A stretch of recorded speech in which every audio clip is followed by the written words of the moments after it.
स्वागत है sir CNBC आवाज पर एक बार फिर से आपका। Good morning to you.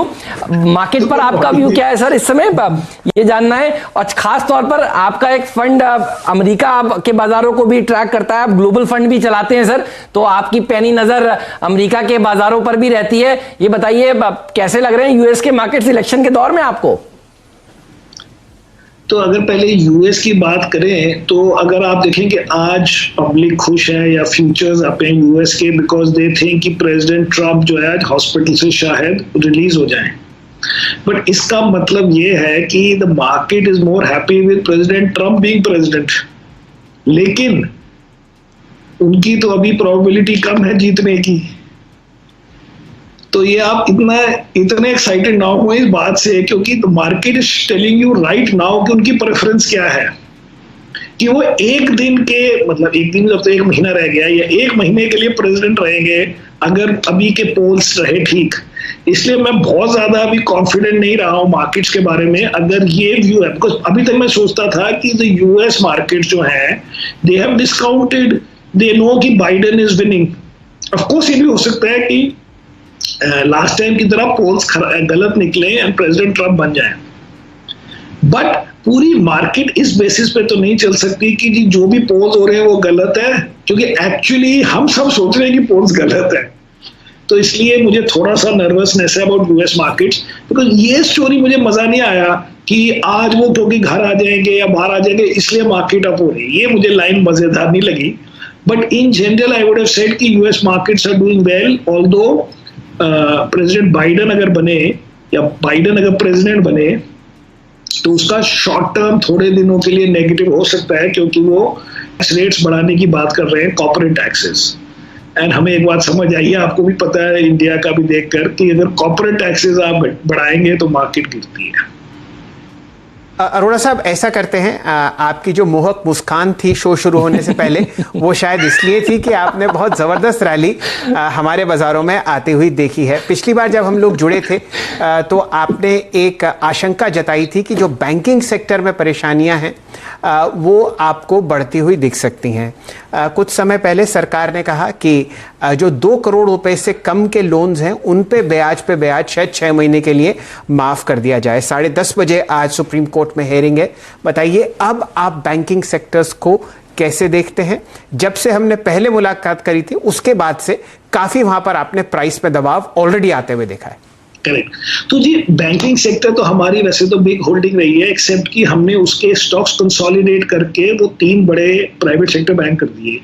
पहले हमारे पास 5 होते थे, फिर 5 से 4 हो गए, फिर 4 से 3 हो गए। तो एक्चुअली बैंकिंग सेक्टर का जस्टिफिकेशन ये है कि banking stocks are down 30 to 40% year to date, and उनको इकोनॉमिक प्रॉब्लम हुई है डेफिनेटली। बाकी सेक्टर्स में भी प्रॉब्लम हुई है, लेकिन बाकी सेक्टर्स में स्टॉक्स आर डाउन 5 to 10%। अब आप जैसे एयरलाइन स्टॉक्स देखें तो वर्ल्ड के एयरलाइन स्टॉक सारे डाउन है 50%। इंडियन एयरलाइन का हमारा स्टॉक है डाउन 10%। किस लिए? क्या हुआ कि आप खाली 10% डाउन है लेकिन मेरा आईसीआईसीआई बैंक 40% डाउन है? तो ये रिलेटिव चीजें हम करते हैं। तो उस हिसाब से बैंकिंग सेक्टर में एटलीस्ट आप एक गिरे हुए शेयर को, जो कि नॉर्मली हिस्टोरिकली अच्छा करते थे, एंड अगर ये प्रॉब्लम थोड़ी कम हुई तो वो फिर ठीक करेंगे, जो कि आज भी कर रहे हैं और लास्ट वीक भी कर रहे थे बैंकिंग सेक्टर ग्रुप। तो वो पॉजिटिव है। अब ऑफ कोर्स ये जो सुप्रीम कोर्ट की थिंग है, अगर गवर्नमेंट उसका ले लेती है लॉस तो फिर बैंकिंग सेक्टर के लिए वैसे ठीक है। ऑल्दो आई वुड थिंक कि बिग पिक्चर में it is wrong for government to try and support, because government क्या होता है, गवर्नमेंट भी तो पब्लिक ही है ना, कोई गवर्नमेंट अलग से थोड़ा कोई तीसरी चीज है। तो आपने जिसने 2 करोड़ बोरो किया उसको सब्सिडी दे दी from a guy who didn't borrow anything. But ठीक है, हमारे लिए ठीक है। सो बैंकिंग सेक्टर हमें पसंद है बिकॉज वो स्टॉक्स काफी ज्यादा डाउन है compare to others economically sensitive sector stocks है ना। ये मतलब इतने सटीक होते हैं, और अगर आप गौर से सोचें जिस सरलता से आप ये समझाते हैं ना, हम इंतजार करते हैं आपका इस इंटरव्यू का कि आएंगे समीर सर और कितने प्यार से देखिए लॉजिक समझाएंगे और सब कुछ समझ में आता है। मेरा सवाल थोड़ा अलग है अब आपसे। जो लोग आपको देखते हैं CNBC आवाज पर और बाकी इंटरव्यूज भी आपके देखते हैं। समीर अरोड़ा साहब अगर वो भी बनना चाहते हैं तो सर क्या क्या करना चाहिए, ये बताइए। ये थोड़ा अलग हटके सवाल है, कैसे कैसे बन सकते हैं आप, क्योंकि आप बहुत सारे लोग देखिए इंस्पायर करते हैं कि वो समीर अरोड़ा साहब बने, तो क्या करना चाहिए एनालिस्ट को जो इस समय देख रहे हैं?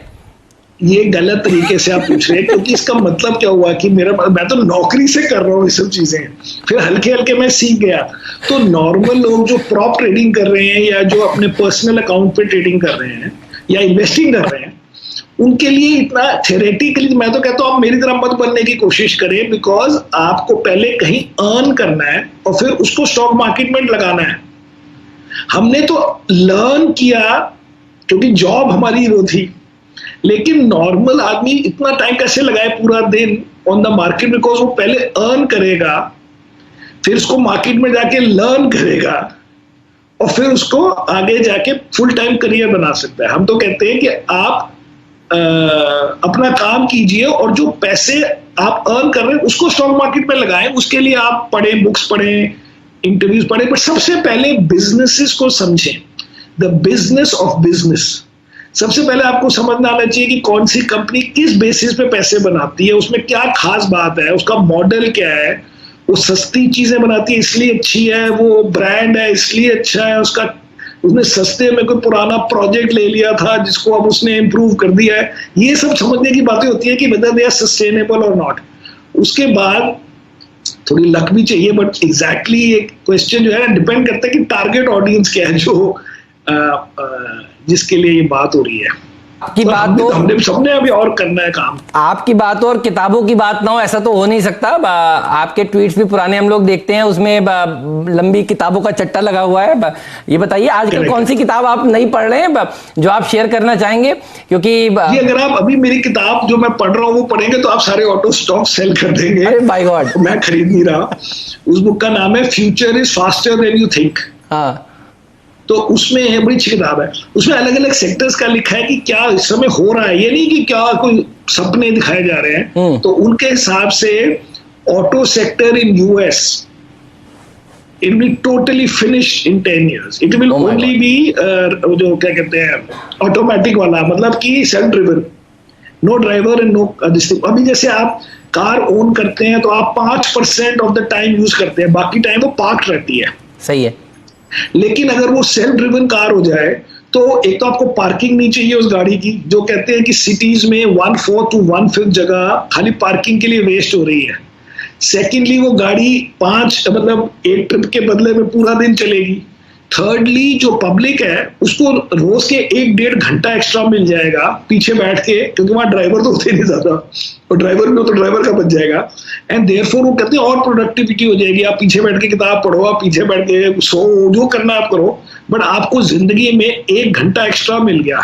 जो लोग ड्राइव अपने आप कर रहे हैं, self driving, which is basically what everybody is doing in US. तो उनके हिसाब से तो ये disrupted industry and it is over by in next 5-10 years. This is one of the stories.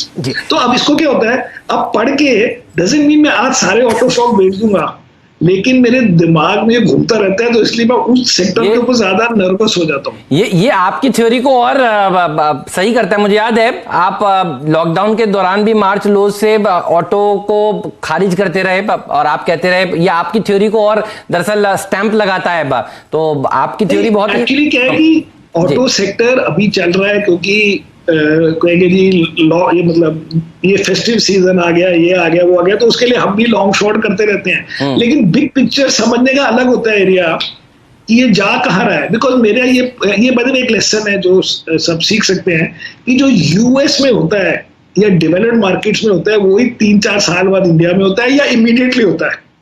It is not कि वो होता ही नहीं है। अगर वहां सिगरेट स्टॉक चल रहे हैं तो यहाँ सिगरेट स्टॉक चलेंगे, वहां टेक चल रहा है यहाँ टेक चलेगा। ये थ्योरी सिंपल है, because 20-25% of the market is owned by foreigner. अगर वो फॉरेनर वहां पे ऑटो सेक्टर में लॉस करके आया हो तो क्या वो बोलेगा हाँ अमेरिका में मेरा या मेरी कंपनी का बड़ा लॉस हो गया, लेकिन मैं इंडिया में ऑटो सेक्टर ढूंढूंगा? इसलिए वो क्या होता है, वही की वही चीजें होती हैं। तो अगर वहां पे एयरलाइन 60% डाउन है, हमारे क्यों 10% डाउन है? अगर वहां ऑटो सेक्टर वो कहते हैं डिसरप्ट हो रहा है, यहाँ कहते हैं बिगेस्ट ग्रोथ सेक्टर है, हो ही नहीं सकता मेरे हिसाब से, बिकॉज एक तो anyway people follow the technology, but secondly stock market, financial market वाले वही लोग हैं जो 30% या 25% का मार्केट ओन करते हैं। अगर वहां पे उनके पैसे बन रहे हैं, वो वही स्टॉक दूसरी मार्केट में ढूंढते हैं कि यार हमारे टेक में बड़े पैसे बने। What is the Netflix equivalent of India?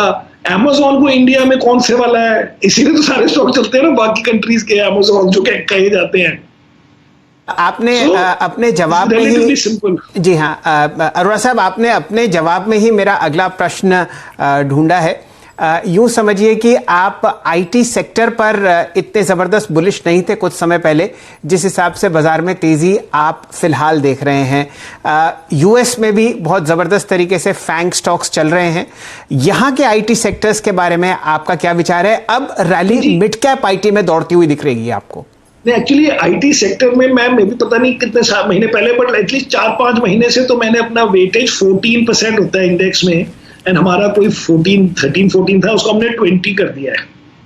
सो उसमें खाली ये था कि जो यूएस के जो टेक स्टॉक्स चलते हैं वो तो हमारे इंडिया में अवेलेबल नहीं है, क्योंकि वो स्टॉक्स या तो वही कंपनियां इंडिया में चल रही है या वो अनलिस्टेड है, अगर कोई एक आध कोई हो तो।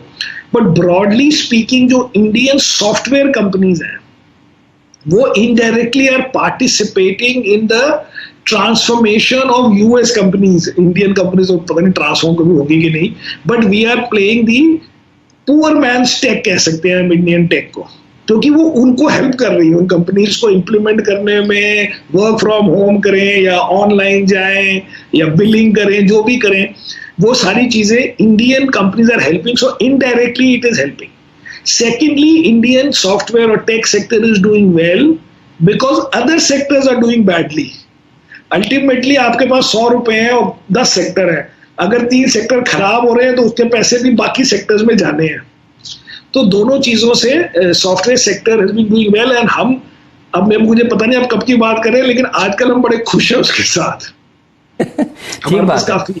तो आईटी सेक्टर पर मुझे याद है पिछले इंटरव्यू में भी आपने कहा था कि आप काफी बुलिश हो चुके हैं। सर ये बताइए ओवरऑल लॉन्ग शॉट कितना है आपका इस समय, क्योंकि आपका फंड शॉर्ट भी करता है और बहुत बढ़िया बढ़िया शॉर्ट भी करते हैं आप लोग। ओवरऑल परसेंटेज इस समय कितना है ये भी समझाइए। तो होगी करीब 72% होगा, मतलब मेरा लॉन्ग एक्चुअली मोर देन 100 है अभी, अबाउट 110 लॉन्ग होगा और 35-38 शॉर्ट होगा।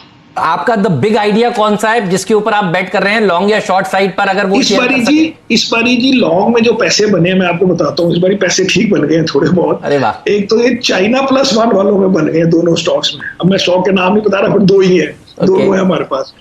और एक बन गए हैं वो ये जो इंटरनेट पे ऑनलाइन ले जा रहे हैं MSME स्मॉल बिजनेसेस को, उसमें बड़े पैसे बन गए लाइक 100%।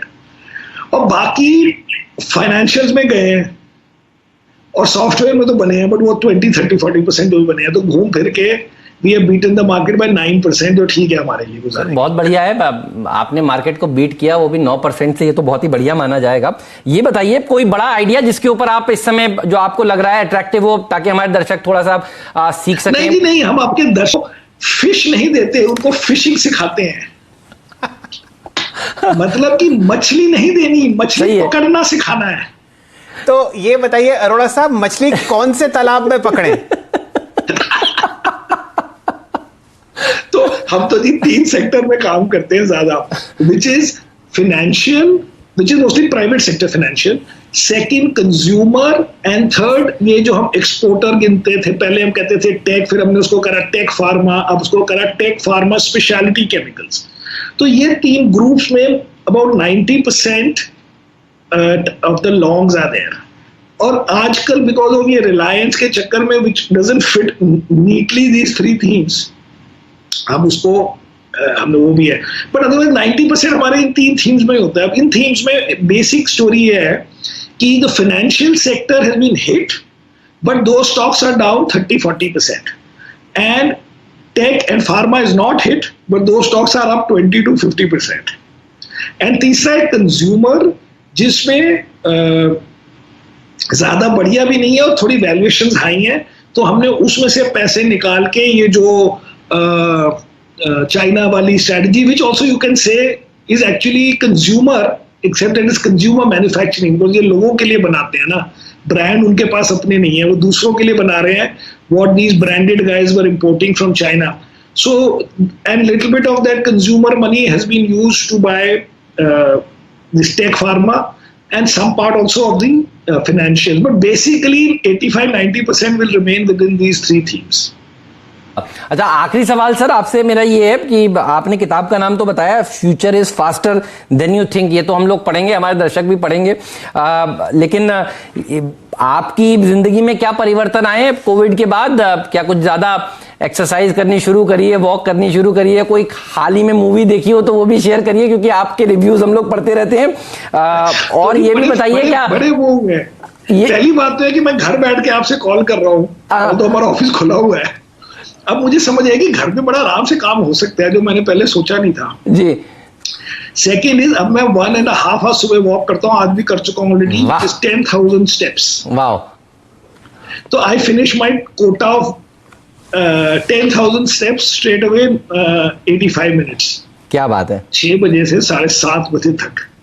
और मूवी मैंने कल देखी थी सीरियस मैन, मैं हॉल में मूवी नहीं देखने में भी मान रहा, तो मैं हॉल में नहीं गया, लेकिन नेटफ्लिक्स और अमेज़न प्राइम में सब देख लिया। और मैचेस T20 वाले ये सब देख रहे हैं, ट्रैक कर रहे हैं पहले की तरह? इवन द मैचेस और इवन फ्रेंच ओपन मुझे मजा नहीं आ रहा, बिकॉज मुझे अब समझ आई कि मुझे क्राउड चाहिए। सही है। अदरवाइज मुझे लगता है कि ये स्ट्रोक मेकिंग हो रही है, व्हिच लुक्स लाइक प्रैक्टिस। मुझे याद है आप इंडिया आया करते थे स्पेशली मैच देखने के लिए, मैंने सोचा मैच का सीजन चल रहा है, ये भी आपसे पूछ ही लिया जाए लगे हाथ, कहीं दुबई ना हो। लेकिन मैच में पता लगा कि crowd is a big part of the story.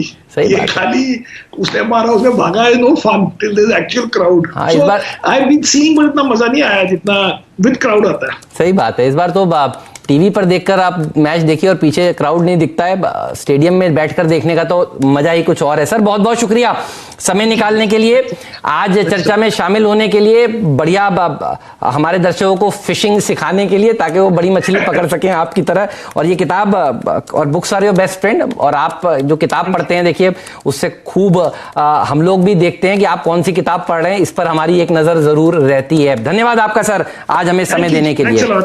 Thank you. Friends मिलते हैं अगले वीडियो के अंदर, जब तक के लिए गुड बाय।